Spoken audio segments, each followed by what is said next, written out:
Ano naman sa TV, parang napakabata niya yata. Eh, kung ako nga eh. Sa bagay nga.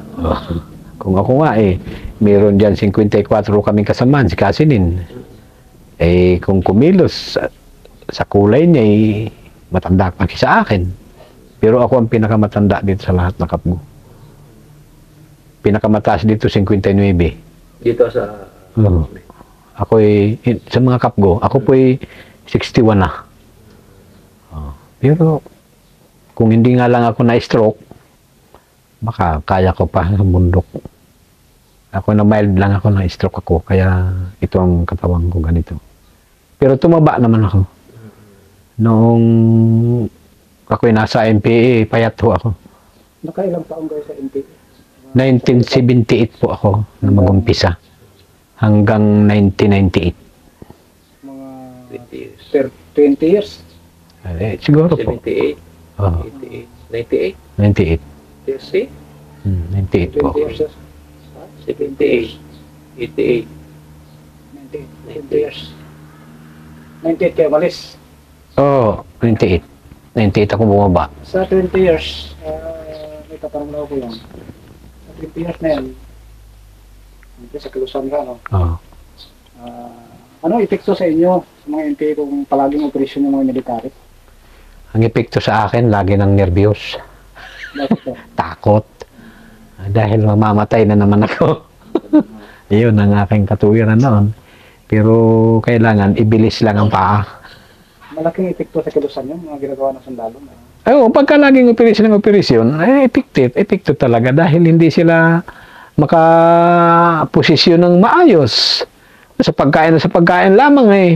Kasusubo ko lang ng pagkain. Mayroon na diyang umahagis ng 2 o 3. Oh, 60. Bangon ka na naman.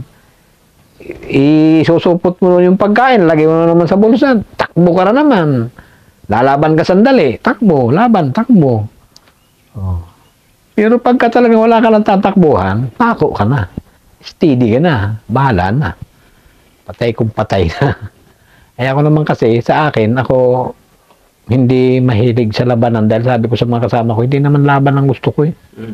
Base doon sa, yung sa doktrina mo na tinatanong mo sa sarili mo na hindi kailangan ng laban. Hindi kailangan, hindi kailangan ng, totoo po. Mag-isip tayo ng Pamamaraan. para Yun ang ating pag-usapan para pagkaisahan natin, idulog natin. Yun ang nabanggit ko sa akin. Hindi baril ang idulog. Dahil pag idulog mo baril din ang ilalakuan sa iyo, itatapat. Pero kung paano ka makipag-coordinate sa kanila, makipagkwentuhan, ay baka hindi ka naman naanuhin. Pero mayroon pa rin akong makukuha diyan na napakahirap din ho, sir. Sa isang katulad namin, mahirap. Lalapit ka sa presidente, hingi ka ng ganito at ganon, hindi mangyayari. Imposible. Presidente ng Presidente ng Pilipinas. Oo. Bigyan ka man ito, may tao pa rin na hahawak sa'yo. Alam mo, sa isang bayan, ngayon, mayroon itong kahilingan na hindi na ibibigay, na yun ang problema ng bayan, ay di sasabihin natin, pagkaisahan natin, ilapit natin sa presidente. Hindi naman ako mismo ang lalapit doon, kung hindi. May isang tao na lalapit doon. Nakakasigurado kaya kami doon na ang kikitain niya ay para sa amin o para sa bulusan niya. Yun ang nangyayari. Dahil ngayon, ultimo sa gobyerno, mataas na antas ng gobyerno, mababa, pababa na iyan, puro may kurakot. Maski sa barangay. Kurakot. Ano yan, makakarating doon sa mahirap, sa mga tao? Wala. Di ang dapat sana diyan, kung mayroong itutulong, yung tauhan mismo ng gobyerno, siya nang magplakda doon. Magbigay, maglagay kung ano man ang kailangan ng tao. Hindi yung halimbawa. Direct. Direct. Magkukuha ka ng isang truck na pagkain diyan para sa bayan. Makarating diyan mga 3% laang. O 1% sa masa. So namumuno ang malaki. O di wala din. Maigi yung ang gobyerno mismo ang magbigay. Tao ni Gloria magbigay. At least, yung tao talagang mahirap ang mabibigyan. Hindi yung katulad sa ngayon.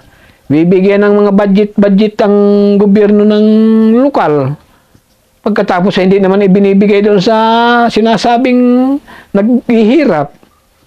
Oh, ginagamit lang propaganda yung mahirap para makahingi siya ng tulong. Ang totoo dito niya nilalagay. Kaya sabi ko, kaming mga mahihirap, hanggang dito na lang kami. Ito ang aming abot eh. Eh ngayon, paano pa yung kasamahan namin na talagang walang-wala? Sabi nga ng gobyerno, ang bundok walang tao. Bakit hindi galain? Kung sususugin ang tao dyan sa bundok, baka mas marami pa dito. Mga kadumagatan, hindi man dumagat na riyan. O, na siyang inuuwian ng MPA.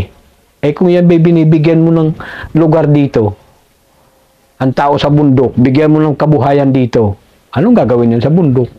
Yung mga sandatahang MPA, hindi pipirmi ng bundok. Wala magpapakain sa kanila doon. Uuwi sila ngayon dito sa bayan. Oh, kaya namumundok sila dahil naroon yung masa. Doon tayo, hindi tayo magugutom doon. Kasi kain tulog tayo doon. Eh doon nga, mga kasama ko na, bubugnot ako eh. Pupunta sa masa.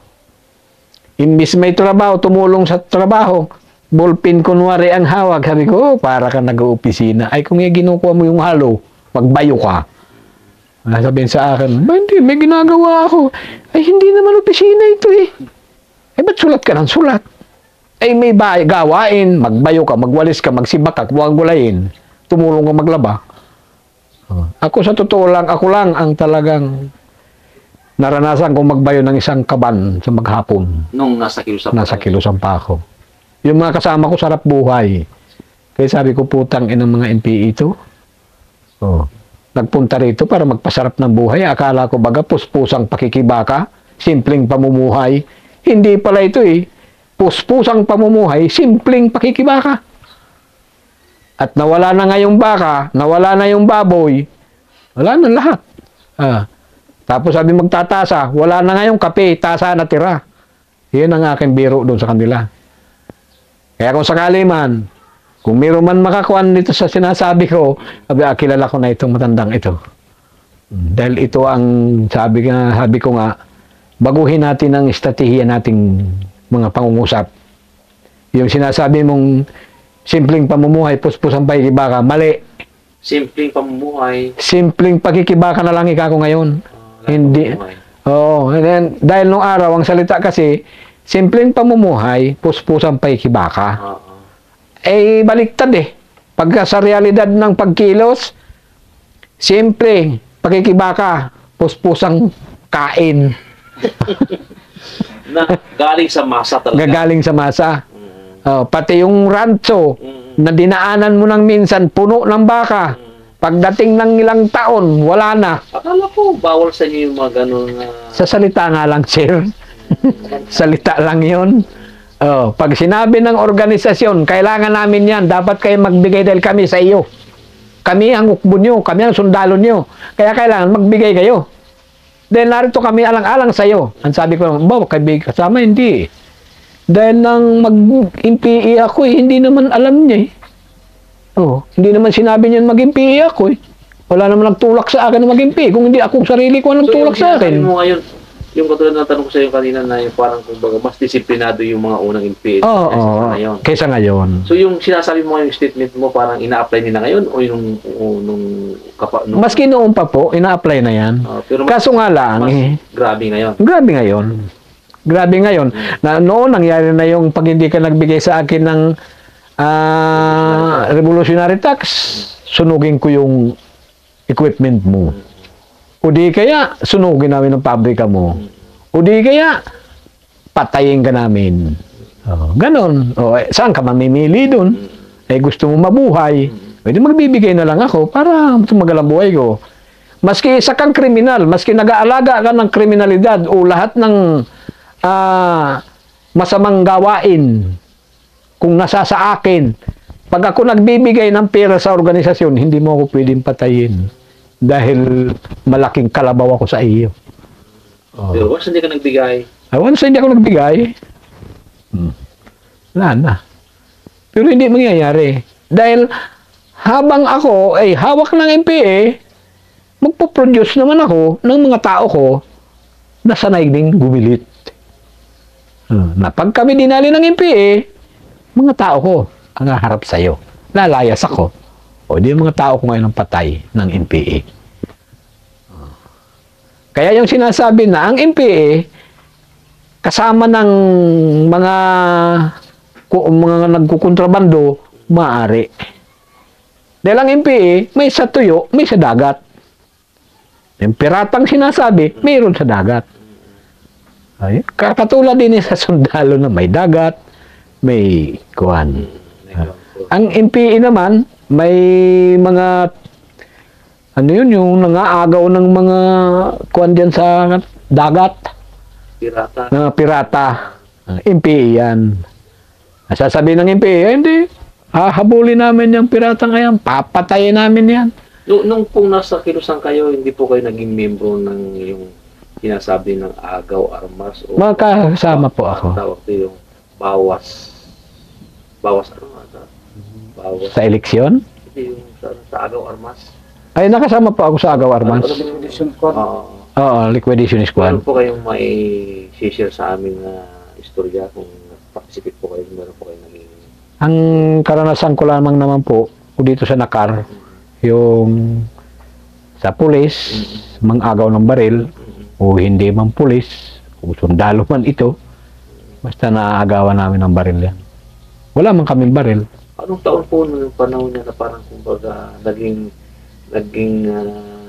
isang mandatory o Nasa 80s yan. 80s. yung mga Sparrow yun? Oo. May Sparrow unit yan. Nasa 80s yan. Dahil noong mga panahon, kulang ng baril, mga bala, Ang kilusan. ang kilusan. Ngayon, Sabi niyo kanina maraming pera kayong nakukuha dun sa mga ano. ay marami nga po. Hindi Pero, kayo nasupplyan ng mga bagong baril, mga bala.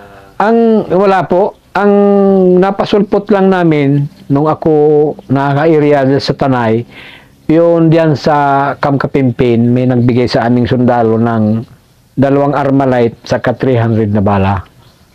Sundalo siya. Tapos kumbat saka uniforme. Ngayon retired na siya.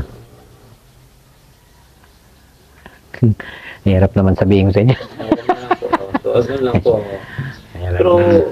hindi po, yung pong mga nalilikong po nyo na pera na galing po sa revolutionary tax, sa mga politiko, sa mga ano, hindi po Dinada. ba napunta sa mga Sandatahan sa amin? Mm. Hindi. Nadadala siguro yan doon kay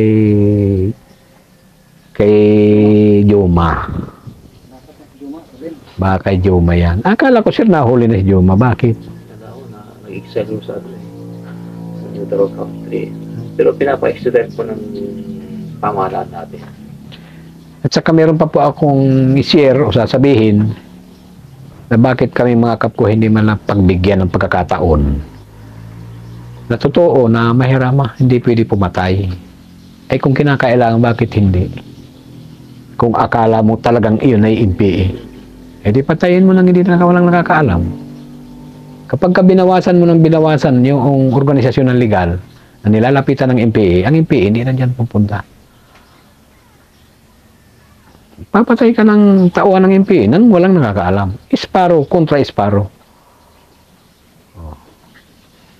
Eh kung ang gagawin natin kasi, bawal yan eh. Puro bawal. Bawal. Eh, bakit pag ini-Sparrow ang sundalo, hindi bawal? Oh, paano? Eh bakit hindi bigyan kami ng pagkakataon? Dalawa kami rito na, dalawa kami nga, sabi ko, ano kaya to eh?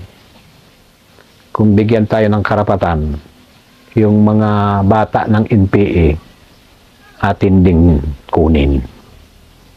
Palagayin ko sa isang lugar, alimbawa dito sa lugar ng Impanta, Real Impanta Nakar, nababawasan mo yung mga iyan sa araw-araw, mayroon itinutumba dyan, palagayin ko ang masa, sasabihin na ayaw na namin ng NPA. Ayaw namin ng NPA. Oh.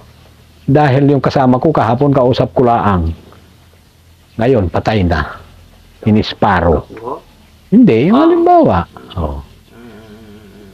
Kala ko kayo nang i-Sparrow. Bakit kami ini-Sparrow? O, di magulo ngayon ang isip ng masa. O, ngayon, sasabihin, wag na muna kayo magpunta rito. mga MPA.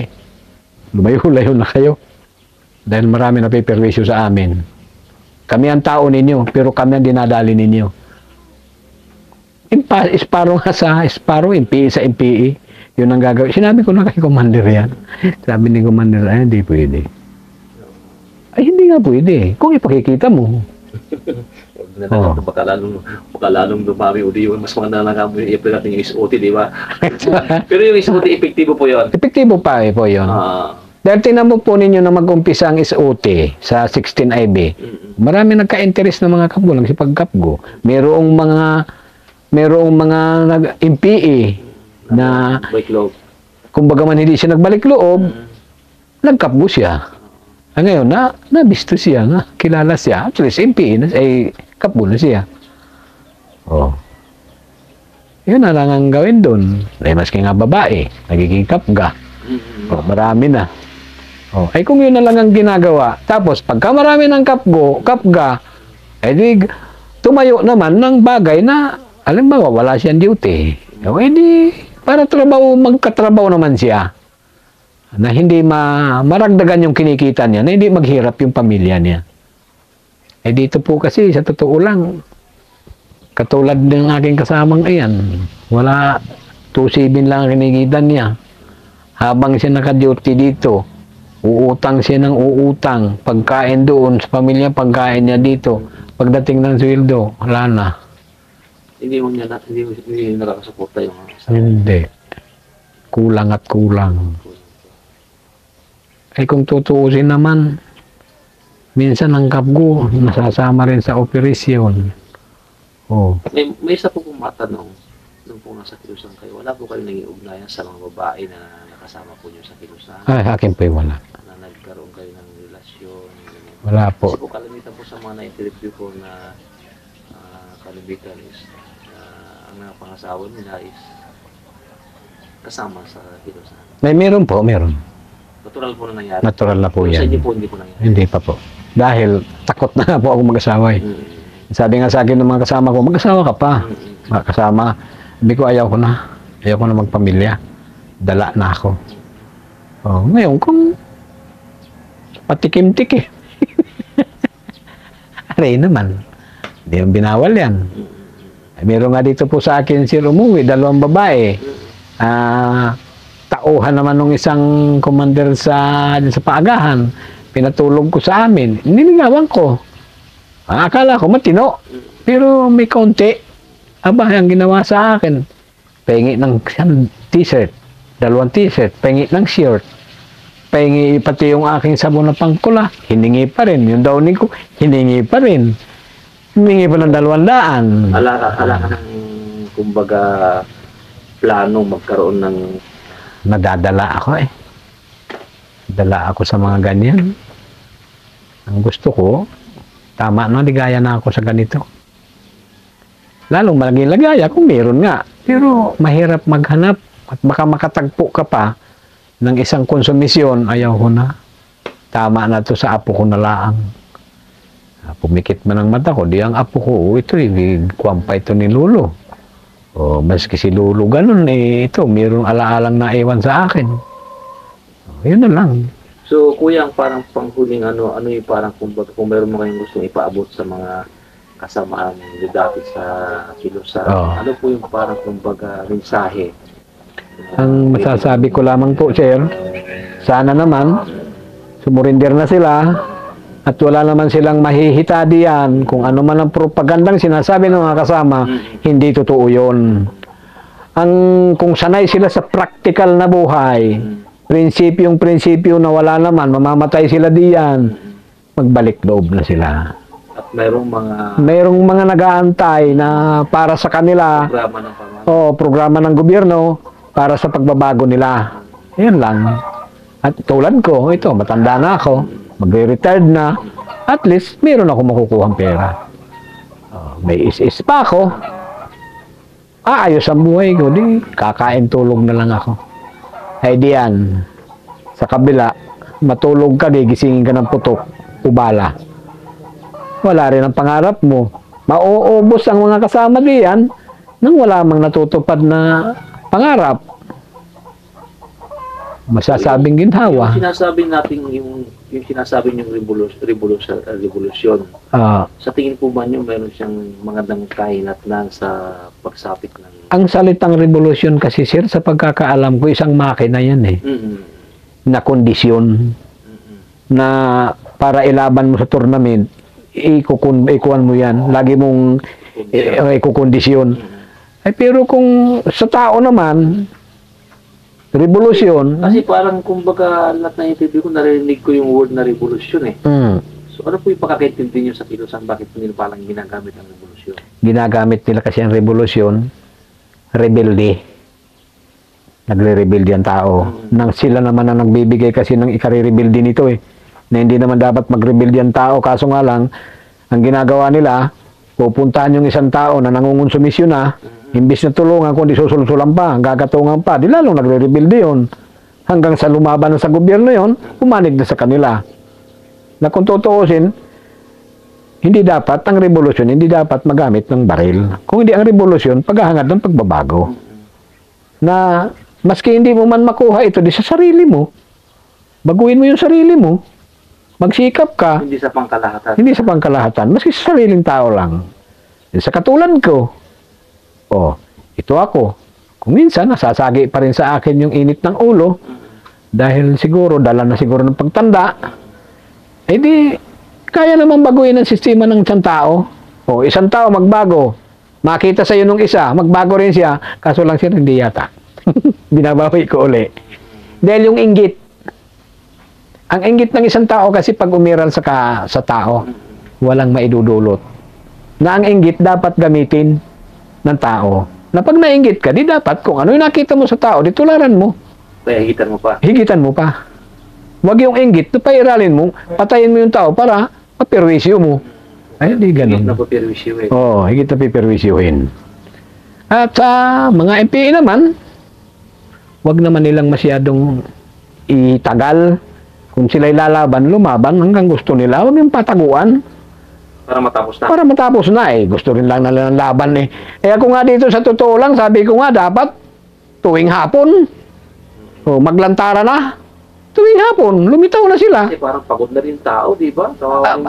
Kami naman kasi, sa katulad namin na naririto kami, kung palagi lang kayo makakarinig ng putok na hindi naman kayo patatamaan at sila naman yung nakatago, paano naman sila tatama?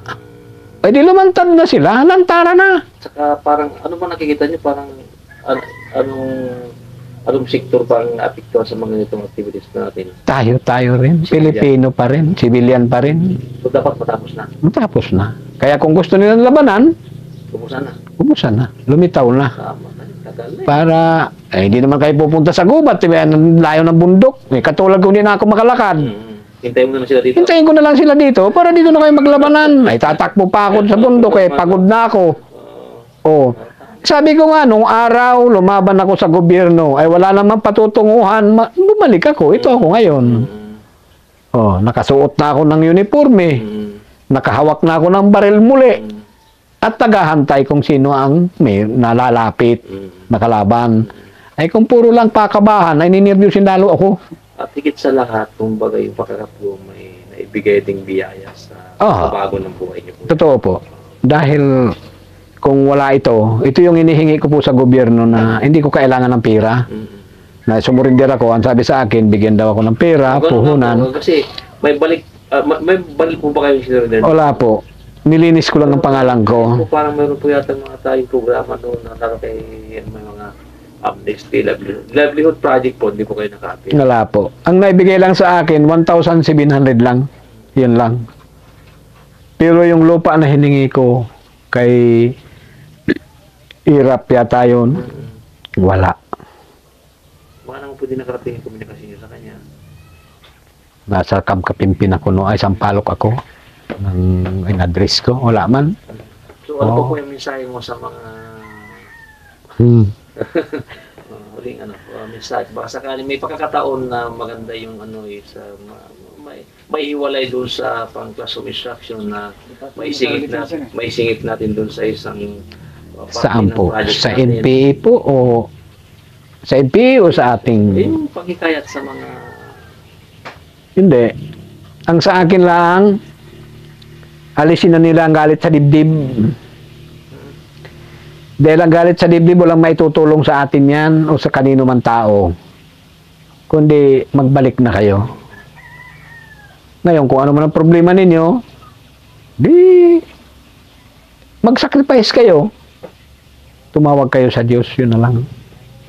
Dahil ako, hanggang ngayon, wala na sumurinder po ako, ang Biblia sa akin sa bahay, 7. Bakit nung paano po nasa kilusan kayo, ano pong pagkakilala niyo sa Diyos? Ganon pa rin, sir. Kaso lang, inapakan ko muna ang Diyos. Dahil galit sa akin. Umabot po sa ganung punto na talagang hindi po niyo sa naalala. Naalala ko siya, pero sarili ko na lang. Dahil naidala kong Biblia diyan, ang sabi sa akin ni Kaindo, anong maipopropaganda mo diyan? Ay puro Diyos yan. Abay ka ko, kung dito ko kukunin ang pagre-rebelde, pagre-revolusyon, si Kristo, revolusyon eh. Revolusyon yan. Inorganisa nila ang mangingisda, manggagawa. Siyang nag-organisa ng 12 katao. Kaya kung